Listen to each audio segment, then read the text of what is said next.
Hello to all the viewers following Yunja. In this video, we'll be discussing Xiaomi's latest release, the Xiaomi Smart Central Control Screen. Let's start the unboxing. First, a positive note, there's no need for scissors or to use your nails. Xiaomi's team listened to feedback and you can simply tear it open elegantly. Once open, you pull out the next item, which is the manual. Then the next step brings another positive note. Can you see it?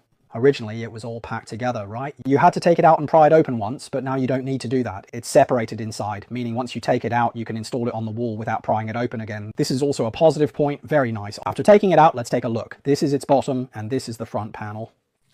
Wow, is it really this tight? The adhesive just tore the bag. All right, here's another positive point. Everyone can take a look, though it might be hard to see. There's a layer of tempered glass film on the surface, isn't that great? However, we can't keep this tempered glass film because it has some text printed on it. It's meant to protect the screen during transportation, and before using it, remember to peel off this tempered glass film and use the screen inside directly. Now let's talk about its size. The size is a standard 86 by 86 switch, and when we look at the side, it has a family style design. That's right, Xiaomi's switches can be said to have a family design from the previous home panels to... Starting from the previous Smart Switch Pro, all of them have maintained this design up to now. The new standard version of the Xiaomi Smart Switch, including this central control screen, all remain consistent. This is a positive aspect, as it makes it easy to recognize as a Xiaomi Switch with a distinctive base. Regarding the space requirement for the 86 core, the longest part is 27mm. We are now going to peel off the film on top. Please note that this tempered film has printed words on it, which is quite considerate. During installation, do not remove this tempered film. After installing the panel, the final step is to peel off the tempered film. This way it can be done properly. When installing this device, if it accidentally slips and falls, the tempered glass film provides a degree of protection, which is indeed quite considerate. Now, let's address a common concern that many people have. The thickness of the bezel, the central control screen, and the previous home panel are consistent in this regard, both measuring 13mm in thickness.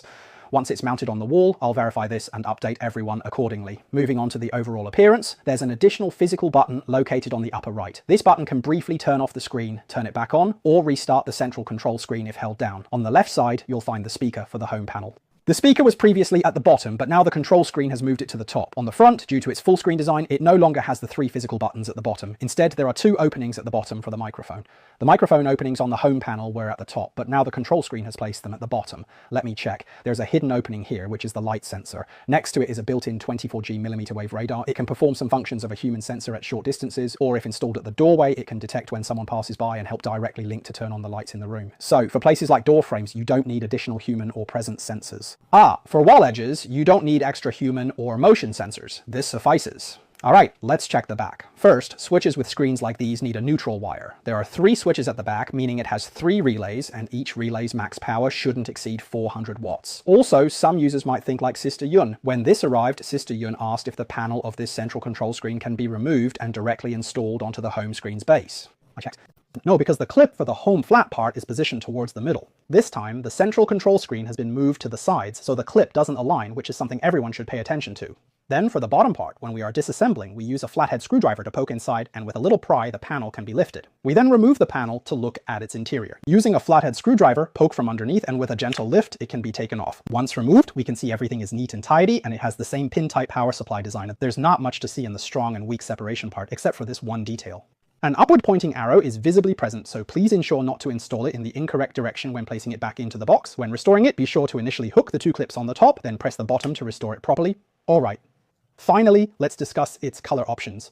This time it is available in 2 colors, but the front is mostly consistent, all featuring this full screen appearance. The white and space gray primarily appear on the frame, with a white frame. The deep space gray frame is also good. Regarding the white coating on the middle frame under reflection, we can see it has a pearl or shell-like paint finish. The deep space gray also shows under reflection, just not as prominently as the white. So it's not like the pure white of PC material, but more of a pearl white. Speaking of which, some viewers might ask what this base box in my hand is. This is actually a screen switch base box specially designed by Yunji for viewers whose homes don't have a neutral wire. Because many users' homes indeed do not have a neutral wire, only a live wire, they want to use this type of screen switch, especially to control smart devices at home. So they designed this base box for them, which allows you to adjust the tilt angle of the base box. It also has non-slip pads underneath, making it very stable on a desktop, and it looks like a small compact computer, which is actually quite nice. So for users without a neutral wire at home, or even if you have a neutral wire but want to place it on a desktop, like a desk, this central control screen comes with a 24G millimeter wave radar. It can detect when a person is at the desk area and turn on the desk lamp, enabling a range of desktop interactions. It can light up the lamp and sink, and it also has Xiaomi, which makes it quite suitable to place on a bedside table. Many users have been asking for a screen with Xiaomi to place on their bedside tables. Previously, Xiaomi speakers came in various sizes, and for some reason, people kept asking if there were other interesting options. Personally, I think this new central control screen looks quite nice on a bedside table, so you might want to consider its appearance. Finally, what everyone might be most concerned about is the width of its bezel. This time, the central control screen has 4 black borders that are almost equally wide, approximately 8mm. From our naked eye perspective, it's actually quite fine. Now let's talk about the software features of the Xiaomi Smart Control Screen in conjunction with the My Home app on your phone. First, we see the screensaver, and this time the control screen offers a lot of screensavers. What you're seeing now are photos from my uploaded family album. I personally recommend uploading portrait photos because landscape photos, like the one shown now, don't move, whereas portrait photos do have a bit of dynamic effect. There are also some dynamic effects, which I personally find quite nice, so this is a little tip. Additionally, the family album screensaver includes the time, date, and day of the week, which is actually quite practical. How do we change this screensaver? By long pressing, you can see it, and by swiping left or right, you can switch the screensaver styles. If you find this method a bit slow, no problem. Just tap on the lock screen settings, and it will list them all for you directly. Let's check out the dynamic screensaver wallpapers. Is this compatible with Xiaomi TV? We should know our Xiaomi TV well. Once the screensaver is on, it shows dynamic images and a digital clock. This is like the family album we talked about, linked to IoT. If you have Xiaomi devices like a temperature and humidity sensor, air conditioner, or air purifier, you can see your home's temperature, humidity, and air quality. Set this as your screensaver and it shows the info directly. Imagine putting it in a child's room. You can easily check the room's temperature, humidity, and air quality through the screensaver. You can see the temperature, humidity, and air quality in the child's room, which is quite convenient. All right, let's continue. There are many more features, and this one is quite interesting. We can set a special date, and the screensaver can have a countdown. For example, I set my child's birthday, and since it's 320 days away tomorrow, it will show 319 days. Also, the pet feature can be changed, which we'll talk about in the My Home section. Let's continue with the weather feature, which many users find useful. There are more options as we go further. There's also a practical screensaver. As mentioned, it has a 3-degree relay but no physical buttons, using virtual ones instead. At the top, there's a page turning feature, and below, 3 buttons, left, center, and right. For instance, if you often use smart switches for smart lights, you can easily access them through this screensaver, which is practical. This one has an e-ink display effect, also with 3 buttons, left, center, and right, but the info displayed is even richer. So this time, the screensaver options are really abundant. Let's take a look. We won't go through everything one by one. I must mention this one. It really resembles those tear-off calendars from childhood. The information on it is quite extensive, including the lunar calendar and the current year's weather. Below, we can set a text label, which acts like a message board. Imagine if I set a note for Yunjai before leaving the house, and when she wakes up, she sees it. Like today, she needs to pick up the kids, then she'll know. So it's like a retro perpetual calendar with a message board at the bottom, which is quite interesting. Let's take a look at the rest. We won't go through everything one by one. There is so much to explore this time. The screensaver has truly provided me with an abundance of features, and that essentially sums it up. At the very bottom, we have the option to select whether the time format is in a 12-hour or 24-hour format. After discussing the screensaver, we observe the screen layout configuration here, which represents a significant change introduced by the central control screen this time. Did you notice the most substantial change? It finally supports Xiaomi's home surveillance cameras. Allow me to demonstrate. When we click on the entrance, we can see that my entrance is equipped with dual cameras. Here, I can also switch between the cameras. Isn't it incredibly convenient? You can also make direct phone calls and listen to the audio directly. The sound recorded by the camera has finally arrived. If your smart door lock is something like the M30 Pro, which has a camera, when someone rings the doorbell, it can also show a video. Let me demonstrate for everyone. All right, I asked Yunjae to help me demonstrate the doorbell and sound, and when a guest visits, we can see the camera footage. At this point, we can also have a conversation and even change our voice for the intercom. Can you see it? You can sound like a deep-voiced man, or even like a clown, ha ha ha ha. The functions available on the phone or on the big screen speaker of Xiaomi are also available here. Isn't everyone very happy? This is the Xiaomi Smart Lock 4 Pro, and we can also hang up. It's very cool, isn't it? Regarding the camera and the lock, besides being able to click and view from here, you can also directly open it to view. You can also use Xiaomi to directly view. For example, Xiaomi open the parking space camera. All right, it's open and looks great, doesn't it? Everyone, aren't you all tempted after seeing this? Combined with what I mentioned earlier, it resembles a small computer in form, sitting on the desk. Doesn't it look like a small monitor? This is the latest generation central control screen. It's still doable. Okay, so aside from pressing the back button, the gestures for operating it are pretty much the same as on a smartphone. You just swipe to go back, so just use it the same way you use your phone. All right, after talking about the first highlight, which is the camera and door lock, let's move on to the next highlight, the extremely rich screen layout configurations. We'll talk about screen layout configurations in 2 parts. The first part is the wide variety of cards on the screen. Let's take a look at the small cards, medium cards, and large cards.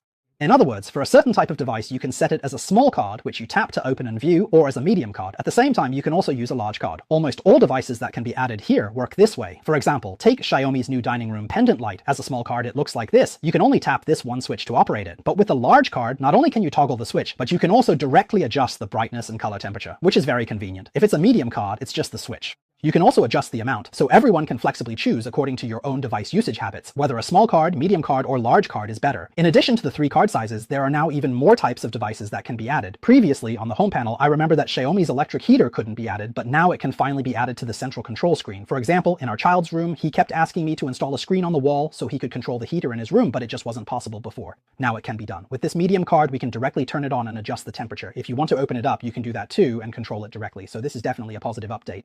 In addition, you can modify the devices in each layout. Where do you make these changes? Through the My Home app on the main interface. First, you can see that there are now 12 layouts. You can add up to 12 pages of layouts, and you can add as many as you like. It will then show you a summary. Across these 12 layout pages, I've added a total of 15 devices, and there are 10 manually controlled scenes. Plus, it also has a Bluetooth gateway, and it's a Bluetooth Mesh 2.0 gateway. Now, this gateway, it is connected to 53 devices. To adjust the layout, just tap the screen layout configuration at the bottom. On this layout configuration interface, the first thing we see is the thumbnails of the 12 screens. For example, some users might say, I don't like having so many screens. No problem, just tap Edit in the upper right corner. Then you can select, for example, this screen. If you don't want it, tap Delete, and it will be removed. Tap Save, and it will sync to the central control screen. Once the central control screen is synced, if you haven't filled all 12 screens, you'll see an Add button here. We can add new types of screens at any time. Let's take another look. There are many different layout options, and you can choose any of them freely. There are even 2 special screen examples specifically for manual scenarios. For instance, if we add this screen after selecting it, tap Next, and it will prompt you to select a device. We can also filter devices. Let's just pick one at random. Okay, you can also edit the screen's name. For example, Spotlight. Tap Done, then tap Save. Now where is it? It's at the very bottom. Some users might say, I want to move it to the first screen. What should you do? Just long press and drag it up, then tap the check mark in the upper right corner to save. Once it's saved successfully, it will move to the first screen.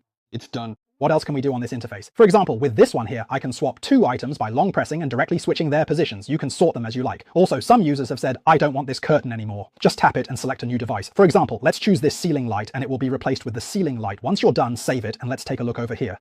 It's very easy to clear things out. Every interface can be edited by yourself. Also, you can do things like this. See, there's a medium card on top and 2 small cards below. For example, if I want to move this door lock to the medium card, how do I do it? Just press and drag it up and it will automatically become a medium card while the other one turns into a small card. Tap Done and then Save, and that's it. Now, when you saw the door lock just now, what was your first reaction? It was probably, if my door lock is open, will the camera keep running? If it's always in standby mode, can you see the outside view? Right now, that's not possible. Let's take a look at the door lock. Currently, it's locked and it just shows the date and time, nothing else. I hope that in the future, for example with Xiaomi's smart door lock, when I turn on the long-term monitoring mode, it could work like a camera. When I open it, I could also view its camera feed. That would be much more convenient. Plus, we could edit its name, so with a total of 12 screens, for example, 1 for each room. These are the usual operations. You can choose the corresponding layout for these devices based on how many you have and place them accordingly. For example, this one is for the study. I'll just make up a name. Also, as we mentioned earlier, you can add manual scenes. Manual scenes are at the bottom. You see at the top here are the devices, and it offers a wide variety of types. Below are the manual scenes, and there are 2 types of manual scenes. The first type is like this. I'll just randomly pick 3 buttons, left, center, and right, since it's a full screen display now.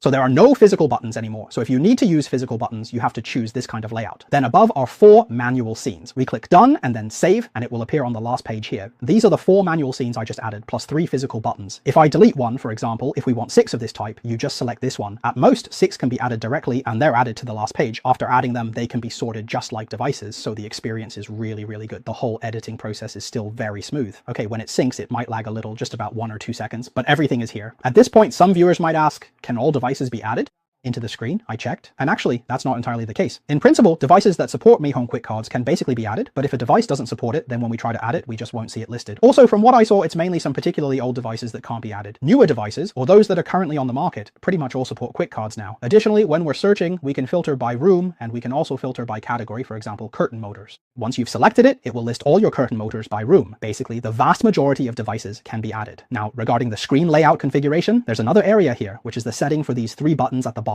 Click in and you can change the icons. For example, if you change it to a spotlight, see, it changes right away. So for layouts like this, where the left, center, and right buttons are displayed at the bottom, you'll have these 3 buttons. Then for the middle one, I'll change it to a light strip.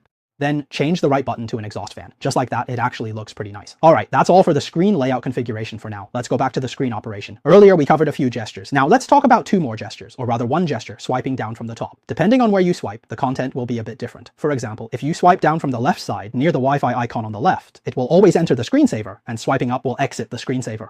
After entering the screensaver, you can also exit it by tapping the screen. Swiping down from the position of the Wi-Fi icon brings up the settings interface. Here, you can turn Wi-Fi on or off, and you can also enable or disable sleep mode. In addition, the screen brightness can be adjusted steplessly, and the screen volume can also be adjusted steplessly. If you tap the three dots, you can adjust both the alarm volume and the multimedia volume. Also, the little house icon takes you back to the home page, and tapping the settings icon brings you into the central control screen settings. First, you can log out of your account, and you can also upgrade the firmware. In addition, we can choose to connect to other Wi-Fi networks. There's also the screensaver style. This is an entry point. You can also tap into the screen settings. Since it affects the viewing experience, we can turn on automatic brightness adjustment. Below that is the auto screen off setting, which determines how long the screen will stay on without operation before turning off automatically. The shortest time is 15 seconds and the longest is 10 minutes. Then, further down, it's about screen wake and unlocking. Because it has a millimeter wave radar, it can automatically wake the screen when someone approaches. Moreover, it can also automatically unlock the screen at the same time as it wakes up when someone comes near. If this feature is not enabled, when someone approaches, you'll notice the screen wakes up automatically, but what you see is just a screensaver and you need to tap it to enter. But if you enable this setting,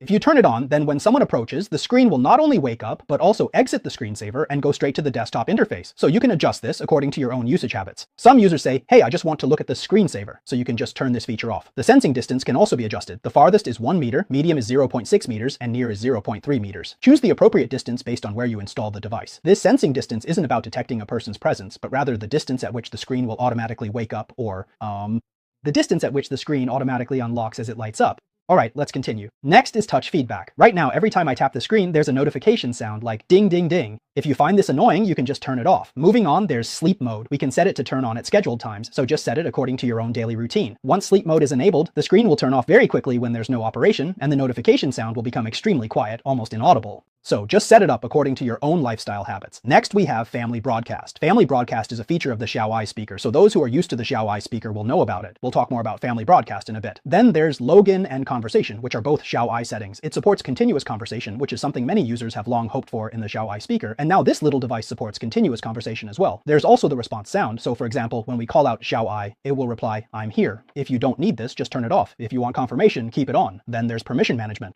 Here, there's a recording permission option. Whether you grant it or not doesn't really matter, and there's also an option to revoke permissions. Next, we have restore factory settings and about help. That's basically all there is in the settings menu. Then the icon in the lower left corner is for the microphone. If we tap it, the mic will be disabled. Some users have mentioned that if there are other Xiaomi speakers installed in the same area, they're worried about issues like multiple devices being woken up at once or competing to answer. In that case, you can just mute the mic here, so when you call out Xiaomi in this spot, it won't respond. Finally, at the bottom of the settings interface, there's the automatic ambient light brightness adjustment. For the sake of this demonstration, I've turned it off, but normally I keep it on because it's actually quite useful for adjusting to the lighting conditions. When you press it, the brightness will adjust according to the ambient light, getting brighter when the surroundings are bright. This ensures that we can see things clearly. Alright, let's continue with the software part of the central control screen. The next point is that if we swipe all the way to the left, we can see another menu. The first item is weather. If you tap into it, you'll see the current weather for your location. Swipe again and you can view the weather forecast for the next 15 days, which is consistent with Xiaomi phones. This feature should be quite practical. Next is the hourly chime, which is something many users have requested.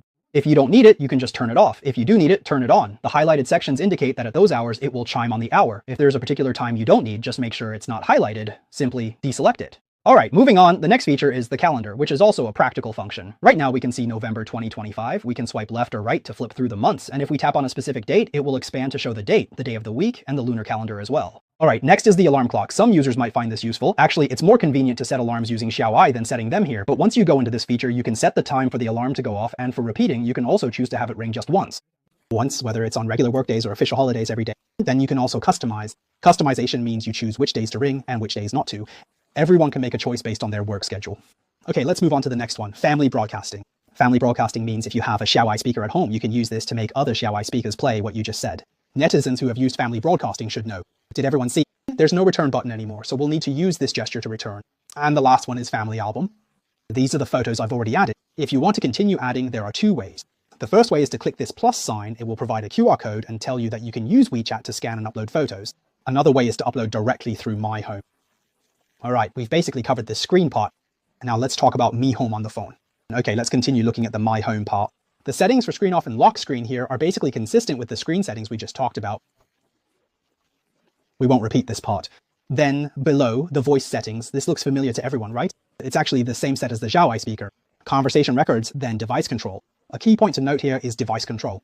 For example, if you place this in the bedroom and use it only there, then in device control, click to enter, wait for it to load, and you'll see it defaults to all devices. At this point, you can control devices in all rooms of the house. Sometimes netizens feel the control is messy, so we need to deselect all rooms and turn off all unnecessary ones. In this way, Xiaomi will control smart devices in the bedroom or living room.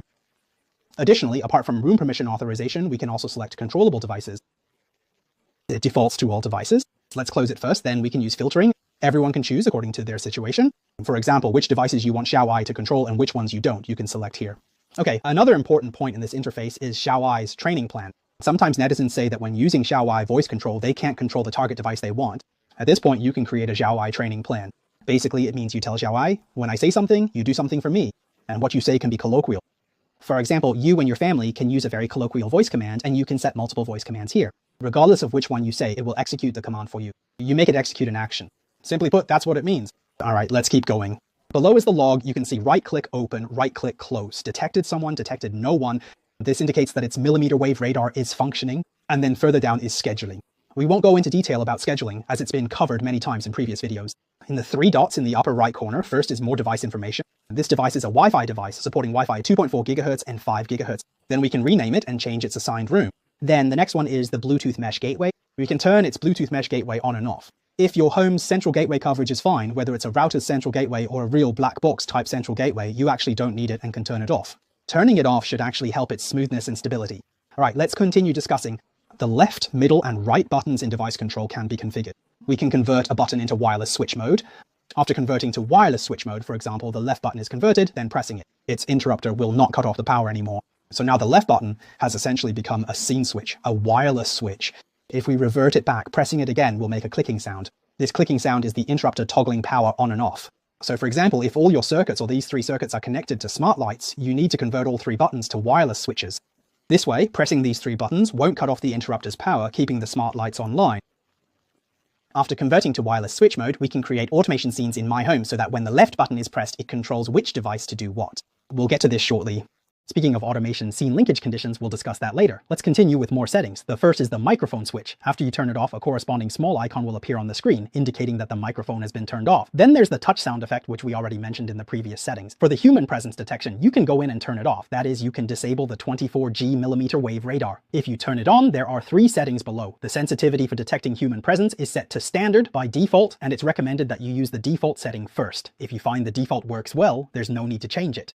Inside that there are options for high, standard, and low. If you set it to high and experience false triggers, just set it back to standard. If there are still false triggers, set it to low. Choose according to your actual situation. Next is the sensitivity for detecting absence. Simply put, the sensitivity for detecting presence affects whether, for example, the light might be turned on by mistake. The sensitivity for detecting absence affects whether the light might be turned off by mistake or not turned off at all. If the light turns off by mistake, set the sensitivity to standard or increase it. If the light doesn't turn off even after everyone has left, set it to low. The third option is the absence detection duration, which determines how long after a person leaves before it is considered unoccupied. This setting determines how long after the area is unoccupied before it is considered empty and triggers the action. You can adjust this as well, with the shortest being 15 seconds and the longest being 5 minutes. Honestly, I recommend setting it to 1 or 2 minutes. If it's too short, it might not be convenient for us to use because a very short duration can easily cause issues like the light turning off by mistake and so on. Next is the countdown day lock screen. Actually, this countdown day lock screen was something we saw earlier when looking at the screensaver. Let me take a look. For this countdown day lock screen, once you go into the settings, you'll find there's more to it than meets the eye. First, there's the style option. When you go in, you can choose between standard and simple. If you select simple, there won't be an image. See, if you choose standard, it comes with an image. Just pick whichever you prefer. Next, there's the date, which is the date of the anniversary or event you want to set. Then further down, there are plenty of background images to choose from. So this time they've really provided a lot of options. You can set it however you like. For example, if I want to set it to this one, the style will look like this. And then further down, the default color is black. If you choose white, it will look like this. Basically, it changes the color of the border area since it has a black border by default. So for a more unified look, I recommend setting it to black. It looks better that way. You can also set an event name, which is the text displayed here. However, there's a small detail that hasn't been adjusted yet, although 4 characters should fit in the preview. On the actual screen, they don't all show up. I think this will be easy to fix, and once it's adjusted, you can set it as your lock screen. I actually think this feature is pretty good. For an important date, you can set it here, or for a day your child is really looking forward to, you can set it here so your kid won't have to keep asking you every day how many days are left, how much longer.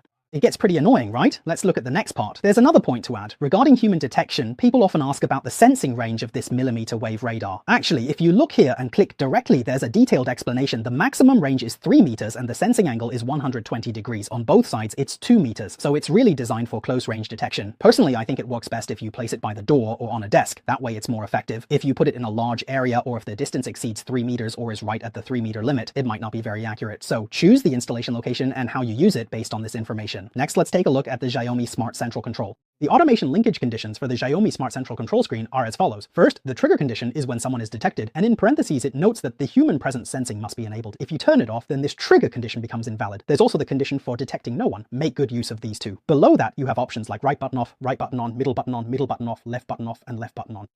Turn it on, then right click, middle click, and left click. This is to set the 3 buttons to wireless switch mode. Only then will these 3 options take effect. Also, it only supports single press, just like the previous home panel. There's no double click or long press. Now let's look at the state conditions. State conditions mean, for example, when someone is detected, it's in an occupied state. When no one is detected, it's in an unoccupied state. Right button off, right button on, middle button off, middle button on, left button off, left button on. These all refer to whether it's currently in an off or on state. It's a continuous state, not just the moment it's triggered. All right, let's take another look.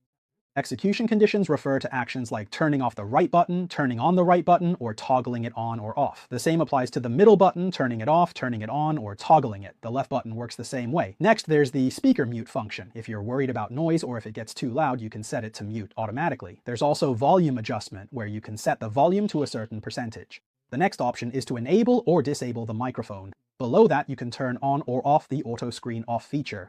Another function is entering ventilation mode. Entering phantom mode means you don't have to say Xiao I. It will always be in a state where Xiao I is listening to you. You can just give a command directly. Next, there's the option to turn sleep mode on or off, and then to play specified text. Users who often use Xiao I are probably already familiar with how handy this feature is. The last one is custom Xiao I commands. This is for situations where a certain device doesn't provide the corresponding execution condition, but you can control it with Xiao I voice commands. If it can perform the action, you can use a custom Xiao I command. Just write your control command in, and this way you can directly link and control it. That's why it's called the shortcut to reach your destination. Alright, finally, let's talk about something everyone cares about. What can Xiao I actually do? Basically, it's voice-related functions, like voice-controlling smart devices or asking it to tell a story or a joke. It can do all that, but it can't play music because the microphone's sound quality really isn't suitable for music playback. In the next episode, we'll mount it on the wall to show you how it looks, and we'll actually start using it, sharing some real-life scenarios of how we use the central control screen.